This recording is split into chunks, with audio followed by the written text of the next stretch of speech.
তো স্বাগতম জনাইছোঁ আপোনালোক সকলোকে আমাৰ ইউটিউব চেনেল বি একাডেমিলৈ। তো আজি আমি আলোচনা কৰিম CDB সেকেন্ড চেপ্টাৰখন। তো প্ৰথম চেপ্টাৰৰ আমি কনসেপ্ট আলোচনা কৰিছোঁ প্লাছ প্ৰেক্টিছ সেটো আলোচনা কৰিছোঁ। যিসকলে চোৱা নাই ভিডিঅ'ৰ ডিসক্ৰিপশ্যনত লিংক দিয়া থাকিব, আপোনালোকে চাই আহিব। A to Z concept plus practice set আৰু প্ৰিভিয়াছ ইয়াৰ কুৱেশ্যন আলোচনা কৰা হৈছিল। তো আহক আজিৰ ভিডিঅ'ৰ আৰম্ভ কৰোঁ। দ্বিতীয় চেপ্টাৰটো হৈছে factor influencing child development biological heredity psychological and environment factor. Asomiya কি হয় ইয়াৰ শিশুৰ বিকাশত প্ৰভাৱ পেলোৱা কাৰকসমূহ জীৱতদ্ধিক, বংশগতি, মনস্তাত্ত্বিক আৰু পৰিৱেশ কাৰক। তো এইটো হ'ল আপোনাৰ অসমীয়াত। তো আজিৰ ভিডিঅ'খন দুটাই লেংগুৱেজতে হ'ব। তো যাৰ যিটো হেৰি হয় মানে সেইটো ল'ব, ইংলিছ মিডিয়াম হ'লে ইংলিছ মিডিয়ামত পাব আৰু অসমীয়া হ'লে অসমীয়াত পাব। বাই লেংগুৱেজ মানে ভিডিঅ' বনোৱা হৈছে। তো প্ৰথম ইয়াতে ফাৰ্ষ্ট হেডলাইনটো চাব, শিশুৰ বিকাশত প্ৰভাৱ পেলোৱা প্ৰধান কাৰকসমূহ হ'ল কি? জৈৱিক বংশগতি, পাৰিৱেশিক কাৰক আৰু হ'ল মনস্তাত্ত্বিক কাৰক। ইংলিছত হ'ল বায়োলজিক্যাল হেৰিডিটি, ইনভাইৰনমেণ্ট ফেক্টৰ বা সাইকোলজিক্যাল ফেক্টৰ। বায়োলজিক্যাল নাথাকি খালি হেৰিডিটিও থাকিব পাৰে। তো শিশু এটা বিকাশ কৰোৱা প্ৰধান কাৰক কি কি? Biological heredity, environment factor and psychology. প্ৰধান হ'ল আপোনাৰ এই দুটা মেইনলি, হেৰিডিটি এণ্ড ইনভাইৰনমেণ্ট। আৰু এটা যদি ক'ব আপোনালোকে সাইকোলজিক্যালটো ক'ব পাৰে, কিন্তু প্ৰধান বুলি ক'লে এই দুটাই হ'ব। আৰু যদি অপশ্যনত তিনিটা থাকে তেতিয়া আপুনি তিনিটা দিব পাৰে, ঠিক আছে।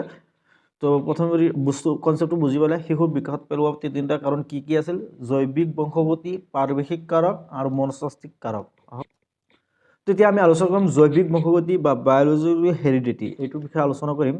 তো চাওক ফাৰ্ষ্ট পইণ্টটো, সন্তানে পিতৃ মাতৃৰ পৰা উত্তৰাধিকাৰী সূত্ৰে পোৱা সকলো গুণকে বংশগতি বোলে। বংশগতি কাক বোলে? সন্তানে বা আপোনাৰ ল'ৰা ছোৱালীয়ে আপোনাৰ পিতৃ মাতৃৰ পৰা যিটো গুণ পায় তাকে বংশগতি বুলি কয়। খালি পিতৃ মাতৃৰ পৰা নহয়, ছাপ'জ ধৰি লওক আপুনি আছে, আপুনি আপোনাৰ গ্ৰেণ্ড ফাদাৰৰ পৰা বা গ্ৰেট গ্ৰেণ্ড ফাদাৰৰ পৰা যিবিলাক গুণ পাব তাক আপোনাক বংশগতি বুলি ক'ব।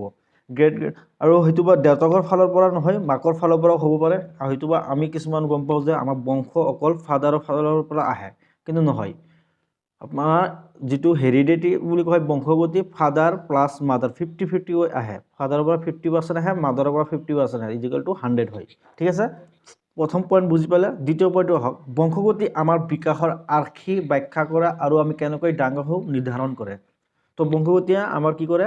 আৰ্হি ব্যাখ্যা কৰে আৰু আমি কেনেকৈ ডাঙৰ হওঁ সেইটো নিৰ্ধাৰণ কৰে বংশগতিয়ে। যদি আপোনাৰ ঘৰৰ ফেমিলি বা আপোনাৰ বংশত যদি লম্বা মানুহ আছে, দীঘল মানুহ আছে, তেতিয়াহ'লে আপোনাৰ ল'ৰা ছোৱালী বা আপোনাৰ দীঘল হ'ব। বা আপোনাৰ পৰিয়ালবৰ্গত বা বংশত যদি অলপ চাপৰ মানুহ আছে, তেতিয়াহ'লে আপোনাৰ হাইটটো এনেকুৱাই হ'ব, চাপৰ হ'ব, সেইটোও বুজিছে। তাৰপিছৰ পইণ্টটো হ'ল বংশগতি এক স্থিৰ সামাজিক গাঁথনি হিচাপে গণ্য কৰা হয়। তো বংশগতি এক স্থিৰ সামাজিক, বংশগতি কেতিয়াও পৰিৱৰ্তন নহয়, ষ্টেটিক। ইয়াতে চাব, বংশগতি কেতিয়াও পৰিৱৰ্তন নহয়, এইটো স্থিৰ হৈ থাকে, ঠিক আছে। এইটো মষ্ট ইম্পৰ্টেণ্ট মানে পইণ্ট এটা। এইটো চিটেটত বোধহয় 4বাৰ না 5বাৰ এইটো কুৱেশ্যন আহিছিল। হেৰিডিটিটো কি হয়? স্থিৰ হয়, মানে লৰচৰ নহয়, এইটো কোনো পৰিৱৰ্তন নহয়, ঠিক আছে। আৰু তাৰপিছত বংশগতি চকুৰ ৰং, উচ্চতা আৰু নিৰ্দিষ্ট ৰোগৰ প্ৰতি সংবেদনশীলতাৰ দৰে বহুতো বিশেষজ্ঞ প্ৰভাৱিত কৰিব পাৰে। চকুৰ ৰং, উচ্চতা আৰু নিৰ্দিষ্ট ৰোগৰ প্ৰতি। আপোনাৰ ফেমিলিত যদি কিবা ডাঙৰ ফেমিলিত মানে আপোনাৰ বংশত যদি কাৰোবাৰ ডাঙৰ এটা বেমাৰ থাকে, তেতিয়াহ'লে আপোনাৰ বা আপোনাৰ ঘৰৰ বা আপোনাৰ পিছৰ প্ৰজন্মৰো এইটো বেমাৰ দেখা দিব পাৰে, চান্সেছ থাকে। মানে যেনেকৈ এক্সাম্পল বেমাৰবোৰ হ'ল আপোনাৰ ডায়েবেটিছ বেমাৰটো বংশৰ পৰা আহে, চুগাৰ বেমাৰ যিটো কয়, এইটো বংশত কাৰোবাৰ থাকিলে আপোনাৰ হ'ব, ঠিক আছে। আৰু আপোনাৰ চকুৰ যিটো বৰণ, চকুৰ যিটো ৰং, সেইটো আপোনাৰ বংশগতিৰ পৰা আহে। তো লাষ্ট পইণ্টটো চাব, গৰ্ভধাৰণৰ সময়ত পুৰুষ আৰু স্ত্ৰী বীজাণু কোষৰ মিলনৰ ফলত ডিম্বাশয় নিষিক্তকৰণ হয়। নিষিক্ত কণাটোক জাইগট বুলি কোৱা হয়। জাইগট কাক বুলি কোৱা হয়? এইটো ইম্পৰ্টেণ্ট লাইন এটা, জাইগট বা যোজন কোষ। জাইগট কাক হয়? গৰ্ভধাৰণৰ সময়ত পুৰুষ আৰু মহিলাৰ বীজাণু কোষৰ মিলনত, মানে মেল এণ্ড ফিমেলৰ মানে যিটো মানে প্ৰেগনেঞ্চি হোৱাৰ সময়ত মেল আৰু ফিমেলৰ মিলনত যিটো হেৰি হয়, ডিম্বাশয় নিষ্কৰণ কৰা হয়, তাক জাইগট বুলি। জাইগট বুলি ক'লে আপোনাৰ কি হয়? ফাৰ্টিলাইজ বুলি কোৱা হয়, এটা ফাৰ্টিলাইজ হয়। তো বস্তুটো বিতংভাৱে মানে বুজিয়ে পাব আপুনি, নহ'লে ইউটিউবত চাব অলপ, মই এইটো বিতংভাৱে ক'ব নাযাওঁ আৰু ফাৰ্টিলাইজটো, ঠিক আছে। নেক্সট পইণ্ট, তো এইটো মষ্ট ইম্পৰ্টেণ্ট লাইন আছে, এইটো আপোনাৰ চাব, জাইগেটত 46টা ক্ৰম'জমছ থাকে জাইগেটত কেইটা ক্ৰম'জম থাকে 46 আৰু 23 জোৰা বুলি কোৱা হয় এতিয়া আপোনালোকক কুৱেশ্যন হ'ব পাৰে মানুহৰ ক্ৰম'জম কিমানটা থাকে এতিয়া যদি অপচনত থাকে 46টা যদি 46টা দিব আৰু যদি 23 জোৰ থাকে তেতিয়া 23 জোৰ দিব তো কিছুমান জায়গাত মানে 46ও থাকে কিছুমান জায়গাত 23টা থাকে 23 জোৰ থাকে তো 46টা হ'ব সংখ্যা আৰু 23 ক'লে জোৰা মানে পেয়াৰ্স ঠিক আছে নেক্সট পইণ্ট ইয়াৰ ভিতৰত পুৰুষ আৰু মহিলাৰ ক্ষেত্ৰত 22 জোৰ ক্ৰম'জম একে থাকে ইয়াৰ ভিতৰত 46টা ক্ৰম'জম থাকে তাৰ ভিতৰত 22 জোৰ মানে 23 জোৰৰ মানে ক্ৰম'জম থাকে তাৰপিছত 22 জোৰ পুৰুষ আৰু মহিলাৰ একে হয় এইবোৰক অটোজম বুলি কোৱা হয় বা স্বয়ংক্ৰিয় অটোজম বুলি কোৱা হয় মানুহৰ কেইটা হেৰি থাকে ক্ৰম'জম থাকে 23 জোৰা ক্ৰম'জম থাকে 22 জোৰ ক্ৰম'জম মহিলা আৰু পুৰুষৰ একে থাকে আৰু এই 22 জোৰক কি বুলি কোৱা হয় অটোজম বা স্বয়ংক্ৰিয় বুলি কোৱা হয় ঠিক আছে 23তম ক্ৰম'জমে শিশুটোৰ লিংগ নিৰ্ণয় কৰে আৰু ইয়াক লিংগ ক্ৰম'জম বুলি জনা যায় মোস্ট ইম্পৰ্টেন্ট বস্তু এইবিলাক কোৱেশ্যন আহিব কিন্তু এবাৰ তো আপোনালোকে অলপ গুৰুত্ব সহকাৰে ভিডিঅ'টো চাব আৰু মই যেটো লিখা আছে হেতুটো সবে আৰু কোৱাৰ ওপৰতো বেছি গুৰুত্ব হ'ব মই কিছুমান বস্তু ইয়াতে হয়তো লিখা হোৱা নাই মই মুখৰে ক'ব পাৰিম তো চাওক 22 নম্বৰ জোৰালৈ কি বুলি কোৱা হয় অটোজম বা স্বয়ংক্ৰিয় বুলি কোৱা হয় আৰু 23 নম্বৰ যেটো হেৰি ক্ৰম'জম এটো কি কৰা হয় লিংগ ক্ৰম'জম বুলি কোৱা হয় আৰু হেতু 23 নম্বৰ জোৰতে মানে নিৰ্ধাৰণ কৰা হয় আপোনাৰ গৰ্ভত বা আপোনাৰ সন্তানটো লৰা হ'ব নে ছোৱালী হ'ব তো সেক্স নিৰ্ণয় কোনটো কৰে 23 নম্বৰ ক্ৰম'জমটো হেৰি কৰে সেক্স নিৰ্ধাৰণ কৰে ঠিক আছে নেক্সট পইণ্ট কি আছে মহিলাৰ ক্ষেত্ৰত এই যৌন ক্ৰম'জম একে কিন্তু পুৰুষৰ ক্ষেত্ৰত ই অমিল মহিলাৰ ক্ষেত্ৰত ক্ৰম'জম একে থাকে কিন্তু পুৰুষৰ ক্ষেত্ৰত বেলেগ বেলেগ থাকে পিছৰ লাইনটো হ'ব মহিলাৰ কেৱল এক্স ক্ৰম'জম থাকে মহিলাকৰ ক্ৰম'জম যেটো থাকে হেতু কি বুলি কয় এক্স আনহাতে পুৰুষৰ দুইটাই থাকে পুৰুষৰ দুইটা ক্ৰম'জম থাকে এক্স আৰু ওয়াই ঠিক আছে তো এতিয়া কথাটো অলপ মানে ভিডিওটো অলপ লম্বা হ'ব পাৰে কিন্তু আপোনালোক অলপ সময় নষ্ট কৰি ভিডিওটো ভালকে চাই গুৰুত্ব সহকাৰে চাই আপোনাৰ এবাৰ ভিডিও চোৱাৰ পিছত আপোনাৰ কনসেপ্ট ক্লিয়াৰ হ'ব তো মই সকলোকে ৰিকুৱেষ্ট কৰিম আপোনালোকে মনোযোগৰে মানে ভয়েসটো শুনিব প্লাস স্ক্ৰীনটো চাব তো ফাৰ্স্ট কথা হ'ল মানুহৰ কিমানটা ক্ৰম'জম থাকে 46টা আৰু তাৰ সংখ্যা 46টা কিন্তু 23 জোৰা প্ৰথম 22 জোৰা কি বুলি কোৱা হয় অটোজম বা স্বয়ংক্ৰিয় বুলি কোৱা হয় আৰু 23 নম্বৰ যেটো ক্ৰম'জম থাকে তাক সেক্স ক্ৰম'জম বা লিংগ ক্ৰম'জম বুলি কোৱা হয় আৰু হেতু ক্ৰম'জম দ্বাৰা আপোনাৰ সন্তান লৰা না ছোৱালী হ'ব তাৰ ওপৰত ডিপেন্ড কৰিব ঠিক আছে আৰু মহিলাত কি ক্ৰম'জম থাকে এক্স থাকে পুৰুষৰ কি থাকে এক্স আৰু ওয়াই দুইটাই থাকে ঠিক আছে নেক্সট স্লাইড এটা চাওক মেলৰ কি থাকে মেলৰ ক্ৰম'জম কি থাকে এক্স আৰু ওয়াই আৰু ফিমেলৰ কি থাকে দুইটাই এক্স থাকে ক্ৰম'জম তো যেতিয়া নেকি মেল আৰু ফিমেলৰ যদি ইন্টাৰক্ৰছ হ'ব এক্স আৰু এক্স যদি গৈ ক্ৰম'জম যাই লগ হয় এক্স আৰু এক্স তেতিয়ালে আপোনাৰ সন্তানটো ছোৱালী হ'ব ফিমেল চাইল্ড হ'ব ঠিক আছে আৰু যদি মেল আৰু ওয়াই ক্ৰম'জম যায় আৰু ছোৱালী এক্স ক্ৰম'জম হেৰি হয় ফাৰ্টিলাইজ হয় তেতিয়া হলে যায় আপোনাৰ মেল লৰা ছোৱালী হ'ব এতিয়া দেখা যায় আমাৰ সোসাইটিত বা আমাৰ সমাজত কিছুমান মানে হাজবেণ্ডে বা কিছুমান পুৰুষে যদি ওয়াইফৰ কিবা কাৰণত যদি দুই তিনটা ছোৱালী জন্ম হয় বা দুই তিনটা লৰা জন্ম হয় কি হয় ওয়াইফৰ ওপৰত নানান ধৰণৰ অত্যাচাৰ কৰা দেখা যায় কিন্তু সচৰাচৰ মানে বস্তুটো একদম ডাইৰেক্ট ভুল কৰি আছে কাৰণ লৰা ছোৱালী জন্ম হোৱাৰ বা লৰা ছোৱালী বা লৰা হ'ব না ছোৱালী হ'ব এইটো সম্পূৰ্ণ হেৰি থাকে অৰ্থাৎ মেলৰ তাত চাওক আপুনি ইয়াতে চাওক মেলৰ ক্ৰম'জম কি থাকে এক্স আৰু ওয়াই থাকে এক্স আৰু ওয়াই ফিমেলৰ কি থাকে দুইটাই এক্স তো এতিয়া আপোনাৰ ক্ৰম'জম যদি এক্স আৰু এক্স যায় আপোনাৰ ক্ৰম'জম এক্স যায় লৰাৰ ক্ৰম'জম যদি এক্স যায় তেতিয়াহ'লে কি হ'ব এক্স আছে কি হ'ব ফিমেল হ'ব আৰু ওয়াই যদি আপোনাৰ ক্ৰম'জম যায় তেতিয়াহ'লে মেল হ'ব তো ক্ষমতাটো কাৰ হাতত থাকে পুৰুষৰ হাতত থাকে ইয়াতে মহিলাৰ কোনো হাত নাথাকে মহিলাৰ যেহেতু দুইটাই ক্ৰম'জম সেম থাকে ঠিক আছে এতিয়া আহক জমজ টুইনছ মানে জমজ সন্তান ঠিক আছে জমজ দুই ধৰণৰ থাকে এটা হল অভিন্ন আৰু এটা হল ভাতৃত্বপূৰ্ণ আইডেন্টিকেল এন্ড ফ্ৰেটাৰ্নেল তো অভিন্ন টুইনছ কোনটো হয় ইয়াৰ ডেফিনিশনটো চাওক এই প্ৰকাৰৰ জমজ সন্তান এটা ডিম্বহৰ পৰা বিকশিত হয় এই প্ৰকাৰৰ জমজ সন্তান এটা ডিম্বহৰ পৰা বিকশিত হয় সিহঁত ইজনৰ সৈতে সাদৃশ্য আৰু সদায় একে লিংগৰ হয় মানে দুইটা একে থাকে আৰু একে লিংগৰ হয় বুলি কৈছে তো মই এটা ফটো দিছো ইয়াতে আপোনালোকে এটা জুম কৰিম জুম কৰাৰ পিছত আপোনালোকে চাব এটা চাব তো ইয়াতে চাওক এইটো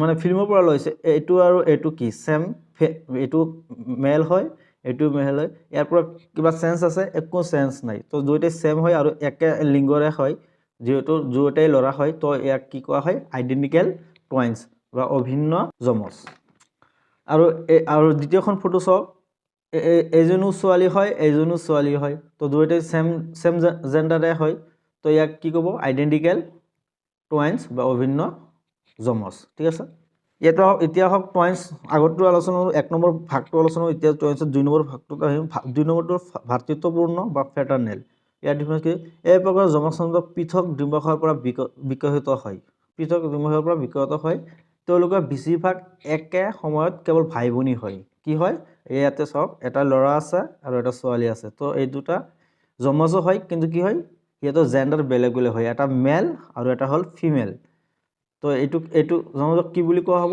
ফ্ৰেটাৰনেল বুলি কোৱা হ'ব ঠিক আছে এতিয়া নেক্সট স্লাইডত এতিয়া আপোনালোকে চাব যমজ কেইটা হয় দুটা যমজ কেই প্ৰকাৰৰ দুই প্ৰকাৰৰ এটা হল আইডেন্টিকেল অভিন্ন আৰু এটা হল ফ্ৰেটাৰনেল ভাতৃত্বপূৰ্ণ আইডেন্টিকেল কোনটো হয় এটা ডিম্বাশয়ৰ পৰা বিকশিত হয় আৰু দেখাত মানে সন্তান দুটা একে সেম জেন্ডাৰৰ হয় দেখাত একে হয় একে নিচিনা হয় মানে দুইটা একে দেখা যায় আৰু ভাতৃত্বপূৰ্ণ যমজ কি এক প্ৰকাৰ যমজ পৃথক ডিম্বাশয়ৰ পৰা বিকশিত হয় তেওঁলোক বেছিভাগ কেৱল ভাই আৰু ভণ্টি হ'ব পাৰে বা ভাই ভনী হ'ব পাৰে ঠিক আছে